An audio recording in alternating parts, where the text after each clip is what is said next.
తక్కువ. ఇప్పుడు for example 2 జిల్లాలండి, Krishna Guntur జిల్లాలో మొత్తం కలిపి ఓటర్లు చాలా తక్కువ ఉంటారు. యాక్చువల్గా గ్రాడ్యుయేట్లు అంటే చాలా ఎక్కువ ఉండాలి.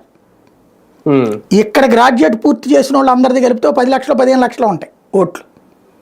కానీ ఎవరిని రిజిస్టర్ చేయించుకో.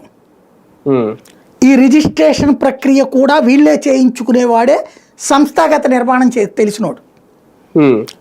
తెలుగుదేశంలో సీట్లు ఆశించేటటువంటి కొంతమంది, లేదా కమ్యూనిస్టులో సీట్లు ఆశించే కొంతమంది, అంటే ప్రజాప్రతినిధులు అవ్వాలనుకున్న కొంతమంది ఇట్లాగా తెలిసిన వాళ్ళు అందరితో మాట్లాడి కొంచెం మన వాళ్ళది రిజిస్టర్ చేయించవా, నీ పేరు అవి పంపించిపో, లేకపోతే నేనే చేస్తా. నన్ను అడిగారు 2-3 పార్టీలో, నీ పంపించండి మేమే చేస్తామని.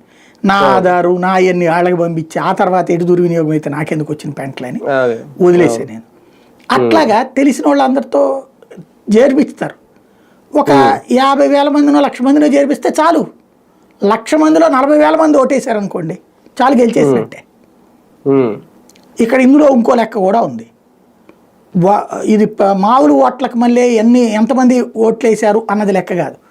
మీకు మొన్న అప్పట్లో 2023లో జరిగిన ఎమ్మెల్సీ ఎన్నికల్లో రాయలసీమ ప్రాంతంలో ఫస్ట్ ప్రాధాన్య ఓట్లలో వైసీపీనే గెలిచింది.